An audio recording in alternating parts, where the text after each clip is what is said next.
जय हिंद दोस्तों। आज का हमारा टॉपिक है मूल अधिकार। मूल अधिकार वे अधिकार जो जिंदा रहने के लिए आवश्यक है। जिंदा रहने के लिए क्या आवश्यक है? जिंदा रहने के लिए तेरी कसम एक मुलाकात जरूरी है सनम। ना, मुलाकात नहीं, ऑक्सीजन जरूरी है जिंदा रहने के लिए। और क्या जरूरी है? अधिकार जरूरी है। क्या जरूरी है? अधिकार। कौन कौन से अधिकार? कहीं भी आने जाने के अधिकार, कुछ भी बात कहने के अधिकार, ये सब हमारे अधिकार हैं। अब कुछ भी बात करने का अधिकार ये नहीं है कि आप किसी को गरिया देंगे, या कहीं भी आने जाने का अधिकार का मतलब ये नहीं है कि आप किसी के बेडरूम में घुस जाएंगे, कहेंगे अरे भैया ये क्या कर रहे हो। तो ये नहीं है ना हमारे अधिकार। अब देख लेते हैं अधिकार क्या है। दो प्रकार के हमारे पास हैं। कौन कौन से हैं? मूल अधिकार और कानूनी अधिकार। तो देख लेते हैं मूल अधिकार क्या होते हैं। तो मूल अधिकार वे अधिकार होते हैं जो किसी व्यक्तिगत को दिए जाते हैं, यानी कि पर्सनल, किसी व्यक्ति को। हम आपके अधिकार जो होते हैं ये किसी समूची सरकार को नहीं दिए जाते हैं, मतलब किसी गवर्नमेंट के सरकार ये अधिकार नहीं होंगे। ये किसी इंस्टीट्यूशन के अधिकार नहीं होंगे, मतलब किसी संस्था के भी अधिकार नहीं हो सकते हैं, या किसी फर्म या कंपनी के अधिकार भी नहीं हो सकते हैं। यानी कि मूल अधिकार जो हैं ये किसी व्यक्ति को दिए जाएंगे, यानी कि हम आप ये सब पर्सनल व्यक्ति के, मतलब एक एक व्यक्ति का जो पर्सनल अधिकार है वो क्या कहलाता है? मूल अधिकार। साथ ही साथ एक कानूनी अधिकार भी है। तो कानूनी अधिकार जो है ये इन सब के हो सकते हैं, जितने भी यहाँ पे दिए हुए हैं इन सब के कानूनी अधिकार हो सकते हैं। व्यक्तिगत के भी हो सकते हैं, यानी कि हम आपके भी कानूनी अधिकार हो सकते हैं। गवर्नमेंट के भी हो सकते हैं, यानी कि समूची एक सरकार के भी कानूनी अधिकार हो सकते हैं। किसी इंस्टीट्यूशन के भी कानूनी अधिकार हो सकते हैं, और किसी कंपनी या फर्म के भी कानूनी अधिकार हो सकते हैं। पर इसमें अंतर क्या है? ये जो कानूनी अधिकार हैं ये समय के साथ साथ कानून के द्वारा आपके निरस्त भी किए जा सकते हैं, जबकि मूल अधिकार क्या है? इन पर आपका पूर्ण रूप से अधिकार होता है। ये कोई सरकार या कोई गवर्नमेंट या कोई कानून आपके अधिकारों को निरस्त नहीं कर सकती है, बशर्ते आप किसी दूसरे के अधिकारों का हनन ना करें। जैसे कि अभी बताया आपको, अगर अभिव्यक्ति की आज़ादी है, यानी कि बात करने की स्वतंत्रता है, तो इसका मतलब ये नहीं है कि आप किसी को गरियाएंगे, यानी कि गरियाने से किसी दूसरे की जो गरिमा है उसको ठेस पहुंचती है, यानी कि उसकी जो गरिमा का अधिकार है उसके पास, आपने उसका हनन किया है। तो आपका अधिकार वहीं तक सीमित है जहां तक किसी दूसरे के अधिकार का हनन ना हो। अब बात करते हैं विश्व में सबसे पहले मूल अधिकारों पर बात किसने की। तो वही देश करेगा जिसने सब पे राज किया है। लगभग सभी देशों पे ब्रिटेन ने राज किया है। किसने? यूनाइटेड किंगडम, यानी कि ब्रिटेन। तो ब्रिटेन में सबसे पहले एक किंग हुआ करते थे, किंग जॉन, जिन्होंने 1215 में एक अधिकार पत्र लाया, जिसमें इन्होंने व्यक्तियों के व्यक्तिगत अधिकारों की बात की थी। कौन थे किंग? किंग थे किंग जॉन। कब बात की थी इन्होंने? 1215 में। क्या लाए थे? एक अधिकार पत्र। और इसी अधिकार को बाद में आगे चल के अधिकारों का मैग्ना कार्टा कहा जाने लगा। क्या कहा जाने लगा? अधिकारों का मैग्ना कार्टा। आप समझ लेते हैं मैग्ना कार्टा क्या है। मैग्ना कार्टा एक फ्रांसीसी शब्द है। क्या है ये एक फ्रांसीसी शब्द है। अब बात फ्रांस की आती है तो अधिकारों से जुड़ा एक मैटर है, तो उसको भी डिस्कस कर लेते हैं। 1789 में फ्रांसीसी क्रांति हुई थी। क्या हुई थी? फ्रांसीसी क्रांति हुई थी।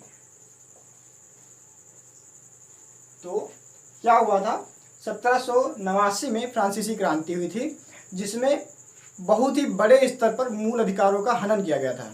व्यक्तियों को बहुत बुरी तरीके से प्रताड़ित किया गया था, या यूं कह लें कि व्यक्तियों के जितने मूल अधिकार थे, यहाँ तक कि जिंदा रहने के तक के अधिकार को भी यहाँ पे छीन लिया गया था। यानी कि यहाँ पे बहुत ही बुरी तरीके से कत्लेआम हुआ था। तो इसके लिए किसी न किसी को तो सज़ा सुनाई जानी पड़ेगी।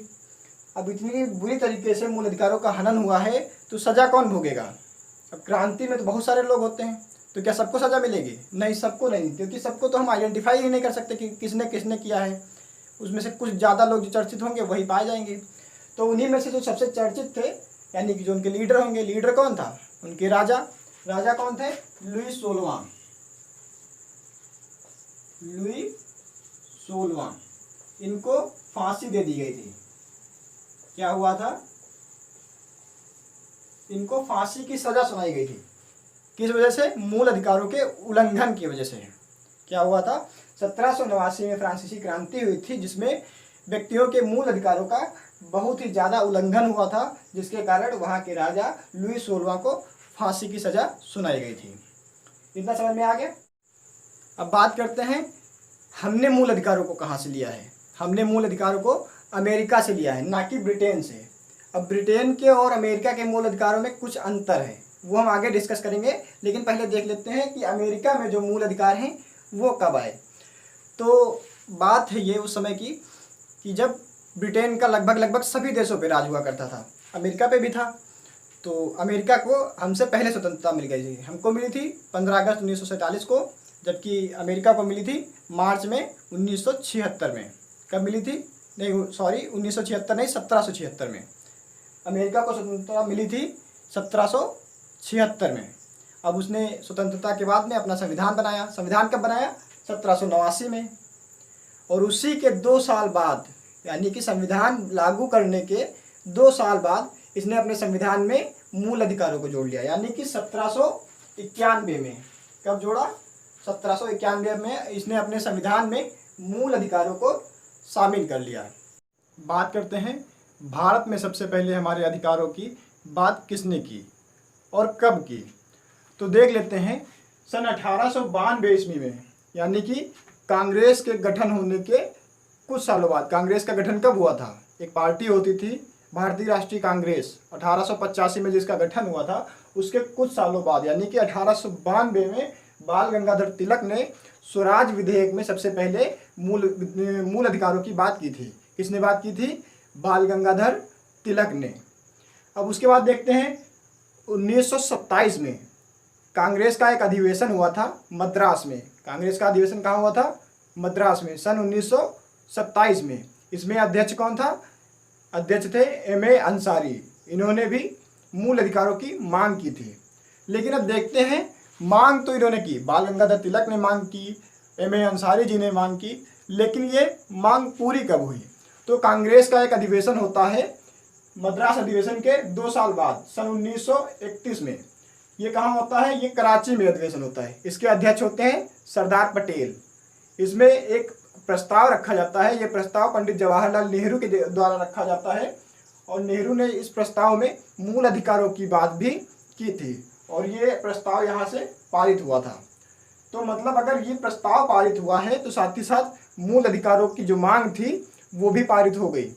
मतलब सबसे पहले हमारे देश में जो मूल अधिकारों का प्रस्ताव पारित हुआ, उसमें वो किस सन में हुआ? सन 1931 में। कब? कांग्रेस का कराची अधिवेशन में। तो ये बात क्लियर हो गई कि सबसे पहले मूल अधिकारों की भारत में बात किसने की? बाल गंगाधर तिलक ने। कब? सन 1892 में। फिर 1927 में बात की है M.A. अंसारी जी ने, उन्होंने मांग की है। फिर उसके बाद में सरदार पटेल जब अध्यक्ष थे 1931 में कराची अधिवेशन में कांग्रेस के, तब एक प्रस्ताव लाया गया पंडित जवाहरलाल नेहरू द्वारा, जिसमें मूल अधिकारों की बात की गई थी, और वो पारित भी हुआ था। इस अधिकार के पारित होने के बाद जब हमारा देश 15 अगस्त सन 1947 को आज़ाद हुआ, उसके कुछ दिनों बाद जब हमने 26 नवंबर 1949 को अपना संविधान बना के तैयार किया, और उसके बाद में जब 26 जनवरी 1950 को हमने अपना संविधान लागू किया, तो उसके भाग 3 में हमने अपने मूल अधिकारों को भी स्थान दिया। यानी कि जो हमने अपना संविधान बनाया उसमें हमने भाग 3 में मूल अधिकारों को स्थान दिया।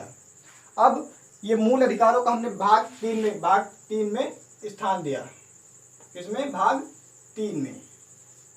अब इसमें डायरेक्ट तो ऐसे लिखा नहीं गया कि हमारे मूल अधिकार होंगे, तो इसमें अनुच्छेद भी दिए गए हैं, यानी कि अलग अलग हेडिंग्स दी गई हैं।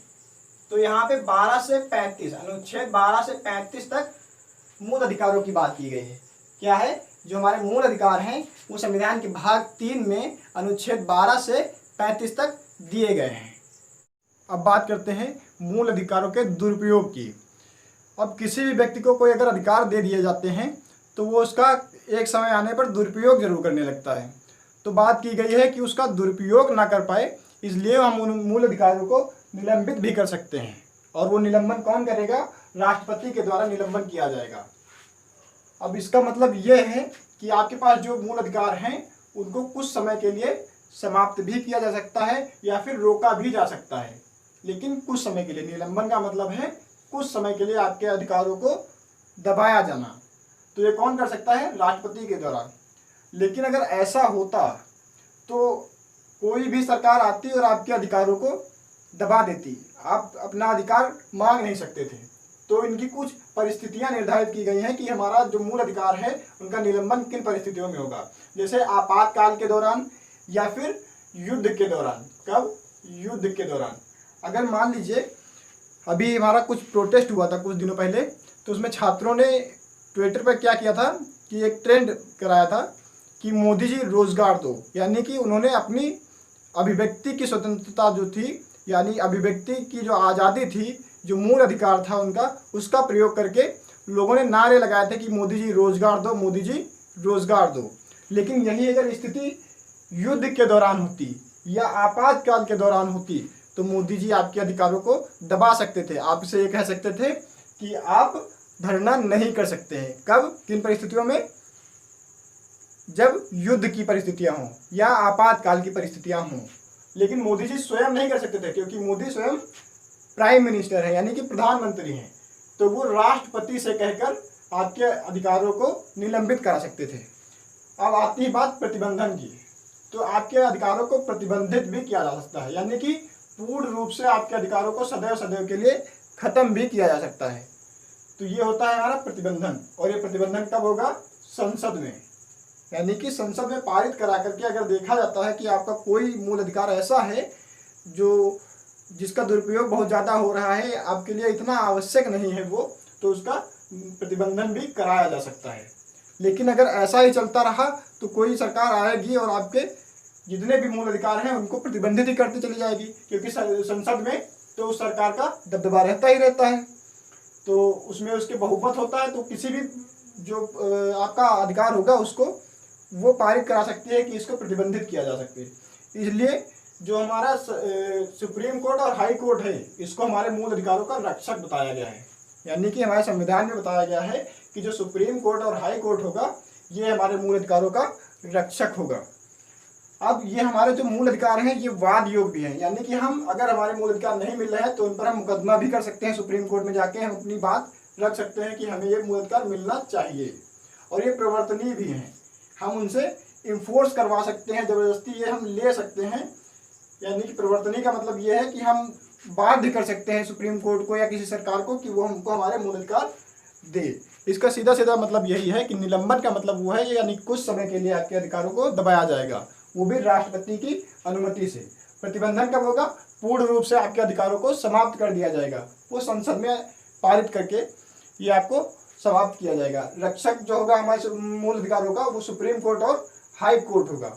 इसलिए हम सुप्रीम कोर्ट या हाई कोर्ट में मूल अधिकारों को लेकर के मुकदमा कर सकते हैं, वाद कर सकते हैं, और इसको प्रवर्तनीय भी है, यानी कि हम इसको लागू करवा सकते हैं। मूल अधिकार हमारे संविधान के भाग 3 में अनुच्छेद 12 से 35 तक दिए गए हैं। तो आओ ये देख लेते हैं अलग अलग अनुच्छेदों में क्या क्या लिखा गया है। तो सबसे पहला अनुच्छेद आता है अनुच्छेद 12। तो अनुच्छेद 12 में बताया गया है कि राज्य की परिभाषा क्या है। एक्चुअली में संविधान में जब हमारे मूल अधिकारों को लिखा जा रहा था या फिर वर्णित किया जा रहा था तो उसमें बताया गया था कि मूल अधिकार वे अधिकार होंगे जो किसी व्यक्ति को गरिमा के साथ में या स्वतंत्रता के साथ में जीने के लिए आवश्यक होंगे, और इनका निर्धारण करेगा ये हमारा राज्य सरकार करेगा। तो इसमें बताया गया है कि राज्य क्या होगा। ऐसे तो आप सोचेंगे कि राज्य सरकार कौन सी, यूपी की, एमपी की, महाराष्ट्र की, कहाँ की राज्य सरकार। तो इसमें बताया गया है कि राज्य जो है अलग नहीं है कोई, ये अलग अलग राज्य नहीं है। राज्य सरकार मतलब पूरा का पूरा देश है, देश की हर छोटी से छोटी जो सरकार है और हर बड़ी से बड़ी जो सरकार है उसको मिला के ये हमारा राज्य सरकार बनती है। तो यही इसमें परिभाषा बताई गई, और ये केवल भाग 3 के लिए है। जो यहाँ पे अनुच्छेद 12 में राज्य की परिभाषा बताई गई है ये केवल भाग 3 के लिए है। तो क्या बताया गया इसमें राज्य की परिभाषा के लिए कि जो केंद्र सरकार है वो हमारी राज्य सरकार कहलाएगी, जो राज्य सरकार है ये भी हमारी राज्य कहलाएगी, जो स्थानीय सरकार है यानी कि लोकल गवर्नमेंट जो आप देखते हैं नगर पालिका, नगर पंचायत या फिर हमारे ग्राम पंचायत, ये भी हमारे क्या है, राज्य है। देखते हैं आप इलेक्ट्रिक बोर्ड है, ओएनजीसी वगैरह है, ये सब भी हमारे क्या है, राज्य हैं। अब इनको कुछ अधिकार दिए गए हैं कि ये आपके ऊपर नियम बना सकें, आपके अधिकारों को सीमित कर सकें, नहीं तो आप अपने अधिकारों का दुरुपयोग तो करेंगे ही करेंगे। इसलिए यहाँ पे इनको भी कुछ अधिकार दिए गए हैं कि ये आप पर निगरानी रख सकें, आप के ऊपर कुछ नियम बना सकें। जैसे कि यहाँ पे स्थानीय सरकार ले लेते हैं। इस स्थानीय सरकार में क्या आता है, नगर निगम, नगर पंचायत। अब मान लीजिए आप हैं दबंग टाइप के आदमी, तो आपने क्या किया कि आपने सड़क के बीचों बीच में अपना घर बना लिया। आप कहते हैं नहीं, मैं सड़क के बीचों बीच में अपना घर बनाऊंगा, मैं यही बनाऊंगा, नहीं हटाऊंगा अपना यहाँ से सामान, बीचों बीच में मेरा घर रहेगा। तो क्या हो, यहाँ से केंद्र से कोई आएगा, सांसद आएगा आपका ये देखने कि आपने सड़क के बीच में बनाया अपना घर? वो तो एक एक जाके गली देखेगा नहीं किसका घर कहाँ पे बना है, सही तरीके से बनाया, गलत तरीके से। क्या राज्य सरकार का कोई विधायक आएगा आपके पास देखने कि आपने सड़क के ऊपर घर बनाया है? नहीं। इसलिए स्थानीय सरकार जो है वो निगरानी रखती है किसके ऊपर, कि आपने कहाँ पे कैसा निर्माण किया है। अगर आपने सड़क के बीचों बीच बनाया है तो बुलडोजर लेके आएगी और आपका घर तुड़वा देगी, जैसा कंगना रनौत के साथ भी हुआ था महाराष्ट्र में। उनका ऑफिस जो था वो नगर पालिका में आ रहा था, तो इसलिए वहाँ की जो सरकार थी, स्थानीय सरकार, उसने उस ऑफिस को तुड़वा दिया था। अगर ऐसा ना किया जाता तो आप लोग कहते इलेक्ट्रिक बोर्ड वालों से कि हम कटिया चलाएंगे भाई, हम क्या है, हम कटिया ही चलाएंगे, हम मीटर नहीं लगवाएंगे। लेकिन यहाँ पे क्या है, हमारे संविधान निर्माताओं ने बहुत ही दिमाग लगा के, हमारे बाबा भीमराव अम्बेडकर जी ने और भी जितने सदस्य थे सबने बहुत ज़्यादा दिमाग लगा करके ये बनाया है कि इनको भी कुछ अधिकार दिए गए हैं।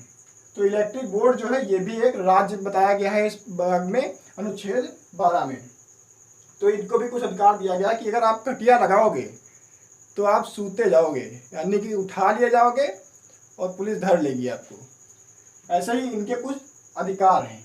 तो इतना तो आई होप आप लोगों को समझ में आ गया होगा कि अनुच्छेद 12 में राज्य की परिभाषा दी गई है। और राज्य क्या होंगे, कोई भी केंद्र सरकार हो सकती है, राज्य सरकार हो सकती है, स्थानीय सरकार हो सकती है और इलेक्ट्रिक बोर्ड भी हो सकता है। अब इनमें क्या होता है कि ये आपके अधिकारों को सीमित करते हैं, यानी कि आपके ऊपर कुछ नियम लागू करते हैं जिससे आप अपने अधिकारों का दुरुपयोग ना कर सकें। अब आइए बात करते हैं अनुच्छेद 13 की।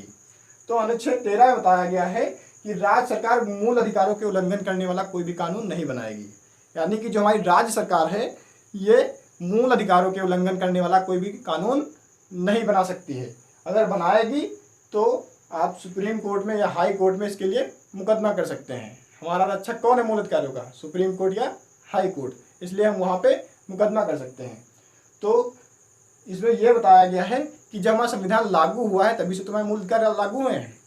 तो जब से हमारा संविधान लागू हुआ है उसके पहले के भी जो हमारे कानून थे और उसके बाद में भी जो कानून बनेंगे वो सारे लागू रहेंगे, कोई भी उसमें फेरबदल नहीं होगा। लेकिन शर्त यह है कि वो हमारे मूल अधिकारों का हनन ना करते हों। अब जैसे देखिए पहले के जो हमारे कानून है प्री मतलब कॉन्स्टिट्यूशन के हमारे यानी कि संविधान के लागू होने के पहले के जो कानून है, जैसे आईपीसी क्या है 1860 में लागू हुई थी और जो हमारा संविधान है ये 1950 में लागू हुआ था। तो इसके तो लगभग 90 साल पहले से हमारा आईपीसी चल रहा है, लेकिन वो बंद नहीं हुआ। अभी भी वही कानून लगते हैं जो आईपीसी के 1860 में थे, तो वैसे ही लग रहे हैं, क्योंकि आईपीसी में जो जितने कानून दिए गए हैं वो मूल अधिकारों का हनन नहीं करते हैं। अब एक और कानून था मुस्लिम पर्सनल लॉ बोर्ड, ये 1937 में आया था। तो इसमें एक कानून था 3 तलाक वाला। तो फिर फातिमा बेगम एक थी, उन्होंने 2019 में सुप्रीम कोर्ट में मुकदमा किया तो एक मौलवी बाबा थे, मौलवी आ गए। मौलवी साहब ने क्या कहा कि हमारे संविधान में लिखा है कि जो पहले से लागू कानून है उनमें छेड़छाड़ नहीं की जाएगी। लेकिन सुप्रीम कोर्ट तो भाई सुप्रीम कोर्ट है, ऐसे ही थोड़ी ना वहाँ के जज बन गए। उन्होंने मंगाया रूल, एक बढ़िया सा डंडा, कहा आओ मौलवी साहब थोड़ा सामने आओ इधर।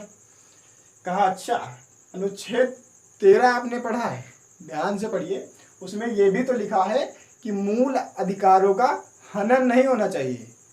आप मौलवी साहब के पसीना छूट गया जैसे मेरा छूट रहा है।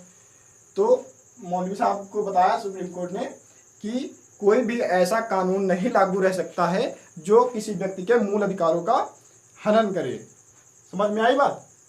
तो अब यहाँ पे आपको एक बात समझने वाली है कि पूरा मुस्लिम पर्सनल लॉ बोर्ड नहीं ख़त्म किया गया है, यहाँ पे केवल तलाक़ बिद्दत ख़त्म किया गया है। यानी कि तलाक 3 प्रकार से थे, तलाक़ बिद्दत था, तलाक़ हसल था, इस प्रकार से, और तलाक के प्रावधान थे। तो वहाँ पे एक प्रावधान था तलाक़ बिद्दत मुस्लिम पर्सनल लॉ में, एक प्रावधान था तलाक के बिद्दत, जिसमें आप क्या कहते थे, तलाक तलाक तलाक तलाक तलाक तलाक कह के ऐसे तलाक कर सकते थे। उसको ख़त्म कर दिया गया है। क्या कर दिया गया है? तलाक के बिद्दत को ख़त्म किया गया, ना कि मुस्लिम पर्सनल लॉ को ख़त्म किया गया है। वैसे ही बाद में जो कानून बने वो भी, उनमें भी ये बात ध्यान रखी गई कि कोई भी कानून ऐसा नहीं होना चाहिए जिसमें मूल अधिकारों का हनन हो। इसलिए जितने भी कानून बनाए गए हैं वो मूल अधिकारों को ध्यान में रख के ही बनाए गए हैं। इतना आप लोगों को आई होप समझ में आ गया होगा। अब अनुच्छेद 12 में तो बताया गया है कि राज्य की परिभाषा क्या है। अनुच्छेद 13 में बताया गया है कि हमारे जो मूल अधिकार हैं उनको सीमित किया गया है, कहाँ तक वो लागू रह सकते हैं, और कोई भी सरकार जो है उसको आपके मूल अधिकारों का हनन नहीं कर सकती है, या ऐसा कोई कानून नहीं बना सकती है जिससे आपके मूल अधिकारों का हनन हो। उसके बाद में आता है अनुच्छेद 14 से 18 तक। अनुच्छेद 14 से 18 तक बताया गया है समानता के बारे में, यानी कि समाज में समानता बनी रहे, एक रूपता बनी रहे, ये बताया गया है। तो अनुच्छेद 14 में बताया गया है कि कानून के समक्ष समानता रहेगी, यानी कानून के समक्ष आप समान रहेंगे। फर्क नहीं पड़ता है आप सलमान खान हैं या आम इंसान हैं, कोई भी हो, कोई फर्क नहीं पड़ता है, कानून सबके लिए बराबर है। अगर आप सलमान खान भी हैं तब भी आपको कोर्ट जाना ही पड़ेगा अगर आपके ऊपर केस हुआ है, और अगर आप आम जनता हैं तो भी आपके ऊपर उतनी ही सज़ा, उतने ही दंड का प्रावधान किया जाएगा। आपने देखा होगा न्याय की देवी जो हमारे यहाँ हैं उनकी आंखों पे पट्टी बंधी हुई है, तो वो कहती हैं बेटा कौन हो आप, देखती नहीं है वो, ऐसे ही पूछती हैं कौन हो आप कहेंगे मैं सलमान खान हूँ, मुझे छूट देनी चाहिए क्योंकि मैं बड़ा आदमी हूँ। तो वो कहती है मुझे नहीं पता कौन हो सलमान खान, क्योंकि मुझे दिख ही नहीं रहा है, तो मुझे पता ही नहीं चल रहा आप कौन वाले सलमान खान हो। और आप आम इंसान जाओगे तो भी वो, उसको कोई फ़र्क नहीं पड़ता, मतलब वो किसी को देखती नहीं, सबको समान रूप से वो एक न्याय करती है। इसीलिए जो हमारा कानून है, कानून के समझ समानता सबको मिली है, और ये हमारे यूके से लिया गया है, यानी कि ब्रिटेन से लिया गया है। लेकिन हमारे यहाँ ये यूके से, अभी मैंने पहले बताया था कि हमने यूके से ये जो हमारा मूल अधिकार है नहीं लिया है, हमने कहाँ से लिया है, यूएसए से। तो यूएसए में क्या है, कानून का समान संरक्षण दिया गया है। क्या दिया गया है, कानून का समान संरक्षण। अब यहाँ पे समझ लेते हैं ये भाषा क्या है, कानून का समान संरक्षण। तो आप देखते होंगे कि सबको बराबर नहीं दिया जा सकता है दंड के मामले में अगर देखें तो सबको बराबर नहीं दिया जा सकता है। तो यहाँ पे आप कहेंगे कि मेरा तो मूल अधिकारों का हनन हो गया, तो नहीं, हनन नहीं हुआ है। यहाँ पे देखते हैं कैसे, जैसे कोई बच्चा होता है तो वो बस में या ट्रेन में सफ़र करता है तो उसका आधा टिकट लगता है, और दूसरे केस में अगर देखें कोई 5 से 7 साल तक का छोटा बच्चा है, वो अगर खेल खेल में किसी का मर्डर कर देता है चाकू से, किसी का गला काट देता है, पेट में चाकू घोंप देता है, तो उसको दंड नहीं दिया जाता है। क्यों? क्योंकि उसको तो समझ ही नहीं है कि वो कर क्या रहा है, इसलिए यहाँ पे बच्चे को छूट दी जाती है। स्त्रियों को भी छूट दी जाती है किन्हीं मामलों में। अब जैसे मान लीजिए कोई नाबालिग लड़की है, उसको आप कोई बालिग लड़का भगा के ले जाता है, बहला फुसला के या जैसे भी ले जाता है, और वो पकड़ा जाता है, तो क्या होता है, लड़के की सुताई होती है। अगर वो पकड़ा गया तो लड़के की सुताई होगी अच्छे खासे तरीके से। लेकिन वहीं अगर कोई एक बालिग लड़की है, यानी कि 20 साल की लड़की है, और एक नाबालिग लड़का है 16 साल का मान लेते हैं, तो वो अगर लड़की लड़के को भगा के ले जाती है, यानी कि एक बालिग लड़की एक नाबालिग लड़के को भगा कर ले जाती है, तो वहाँ पे अगर वो पकड़े जाते हैं तो लड़की को कोई सज़ा नहीं दी जाती है, दोनों को छोड़ दिया जाता है। उन्हीं केस में अगर दोनों बालिग हैं, अगर एक केस देख लेते हैं कि अगर दोनों बालिग है, लड़का भी बालिग है और लड़की भी बालिग है, अगर वो भागते हैं और पकड़े जाते हैं तो ऐसे केस में किसी को सज़ा नहीं होती। लेकिन यहाँ पे एक मज़ेदार केस हो जाता है कि अगर लड़की पकड़े जाने के बाद में कह देती है कि लड़के ने तो मुझे बहला फुसला के ले गया था, तो भाई बात बताओ, बहला फुसला के किसको ले जाया जाता है, जिसकी बुद्धि नहीं होती है। चलिए छोड़ते हैं भाई मैटर को, तो देखते हैं क्या है कि हमारे जो कानून के समक्ष जो समानता है वो यूके से लिया गया है, और कानून का समान संरक्षण जो है वो यूएसए से लिया गया है। अब हमारे मूल अधिकारों का हनन नहीं हो सकता है, ये तो साफ बात है। लेकिन यहाँ पे क्या बताया गया है, समानता अगर है तो राष्ट्रपति और राज्यपाल जो हैं इनको इनके पद पे रहते हुए दंड क्यों नहीं दिया जाता, इनके ऊपर कोई मुकदमा क्यों नहीं चलाया जाता है।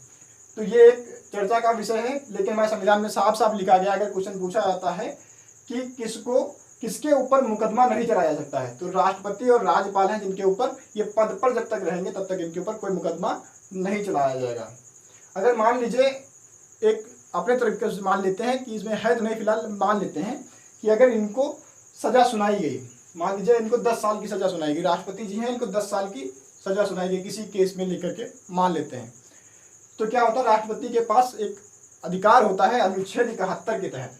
क्या होता है, एक अनुच्छेद होता है अनुच्छेद 71, उसमें बताया गया है कि राष्ट्रपति किसी के भी सज़ा को माफ़ कर सकता है। तो ये भाई साहब तो अपनी सज़ा माफ़ी कर लेंगे, माफ़ कर लेंगे, छूट ही जाएंगे।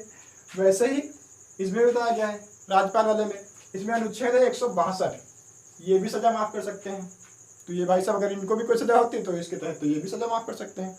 तो इनको भी कटघरे में लाने के लिए प्रावधान है कि जब तक ये पद पर रहेंगे तब तक तो नहीं होगा, लेकिन अगर पद से हट गए तब तो हो सकता है ना।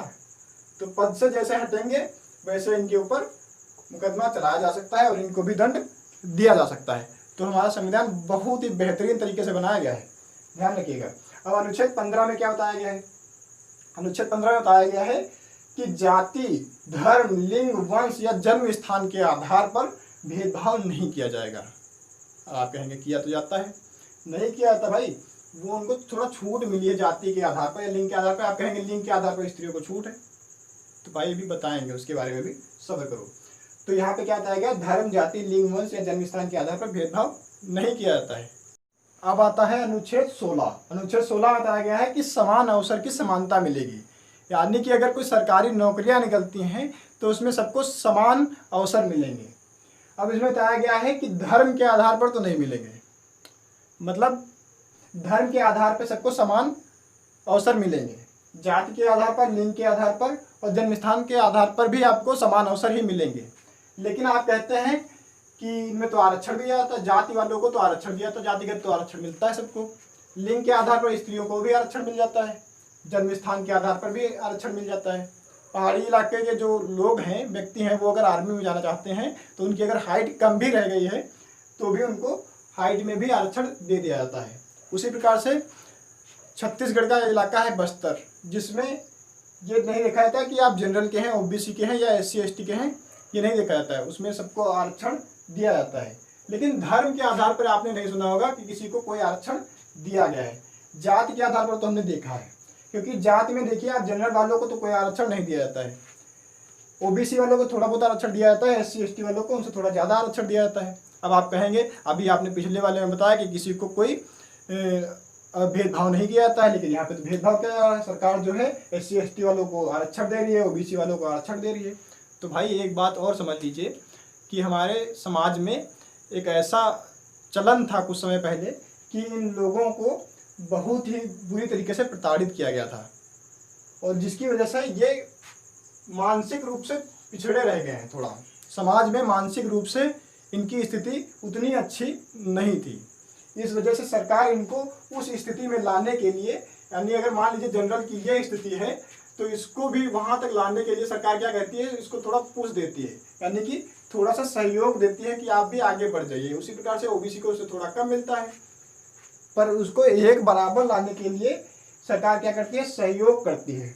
यानी कि समान अवसर तभी तो होंगे ना, जब सब समान आ जाएंगे तभी तो सबको समान अवसर मिल पाएंगे। तो वही करती है सरकार, क्या करती है, थोड़ा पुश देती है, किसको, SC ST वालों को और ओबीसी वालों को। ओबीसी वालों को थोड़ा कम मिलता है, SC ST वालों को थोड़ा ज़्यादा मिल जाता है। तो ऐसे यहाँ पे आरक्षण दिया जाता है। आप लोगों को, जिन लोगों को नहीं मानना है ना आरक्षण, वो लोग नहीं सुनेंगे मेरी बात, और जिन लोगों को मिल रहा है वो भी नहीं सुनेंगे मेरी बात, क्योंकि जिनको मिल रहा है वो कहेंगे आरक्षण मिलना चाहिए, और जिनको नहीं मिल रहा है वो कहेंगे आरक्षण हट जाना चाहिए। लेकिन एक बात आप लोगों को बता दें कि कुछ समय पहले जब हमारा देश आज़ाद नहीं हुआ था तो हमारे देश में इस प्रकार के भी कानून लगते थे, मूलाकर्म जैसे भी। तो मूलाकर्म एक ऐसा कानून था जो केरल में स्त्रियों के स्तन पे भी लगाया जाता था कि जितने बड़े स्त्रियों के जितने स्तन होंगे उतना उन पर टैक्स लगेगा। ऐसे ऐसे भी हमारे देश में कानून रह चुके हैं, ऐसे ऐसे भी कानून लागू थे कि स्त्रियां अपने स्तन को भी नहीं ढक सकती थी। और वो कौन स्त्रियां थी, वो ये SC ST की हुआ करती थी। इस प्रकार से उनका दोहन हुआ है, इस प्रकार से उनको वो पीछे रह जाए समाज में, एक स्तर से उनको दबाया गया है। इस वजह से सरकार उनको थोड़ा पुश देती है कि वो एक समाज में आ जाए, मतलब समानता में आ जाए। तो अगर किसी को लगता है कि आरक्षण नहीं रहना चाहिए तो उनसे मैं एक ही बात कहना चाहूँगा कि अगर आप ये जाति ही हटा दें, ये जो जाति शब्द है, समाज में ये जाति शब्द ही हटा दें तो आरक्षण का मतलब ही नहीं रह जाएगा। जब कोई जाति नहीं रहेगी तो किसको आरक्षण देगी सरकार? तो हमारे पास क्या आ जाएगा? आर्थिक स्थिति। क्या आ जाएगा? आर्थिक स्थिति। आर्थिक स्थिति। तो हम क्या करेंगे? आर्थिक स्थिति के आधार पर भी हम आरक्षण दे सकते हैं। क्या करेंगे? आर्थिक स्थिति के आधार पर हम आरक्षण देंगे। मतलब जो आर्थिक रूप से पिछड़ा रह गए हैं उनको हम आरक्षण दे सकते हैं। कब? जब समाज से जाति का चलन ही हट जाए, मतलब समाज में जाति नाम का कोई चलन रह न जाए, तब क्या होगा? आर्थिक रूप से हम आरक्षण की बात कर सकते हैं। अभी भी कर सकते हैं पर उतना नहीं है। अभी भी जाति बहुत ज़्यादा तरीके से मनाई जाती है। ऐसा ग्रामीण इलाकों में देखने को मिलता है। जाति प्रथा आज भी बहुत बुरी तरीके से हमारे समाज में रोग की तरह फैली हुई है। कहते तो है हमारा देश जो है सोने की चिड़िया है, मोर की तरह सुंदर है, पर कभी मोर ने अपने पैर देखे हैं? मोर जब अपने पैर देखता है तो उसे शर्म आती है। और वो मोर के पैर क्या हैं? यही जाति प्रथा और यही मूलाक्रम जैसे कानून। यही है मोर के पंख, जिसको देख के इस देश को शर्म आती है कि हमारे देश में ऐसे कानून थे। तो जब ये हमारे देश से इस प्रकार की विचारधाराएं समाप्त हो जाएंगी तो समाज अपने आप एक समाज हो जाएगा।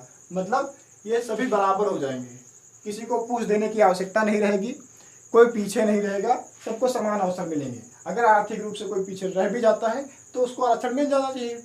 सिंपल सी बात है।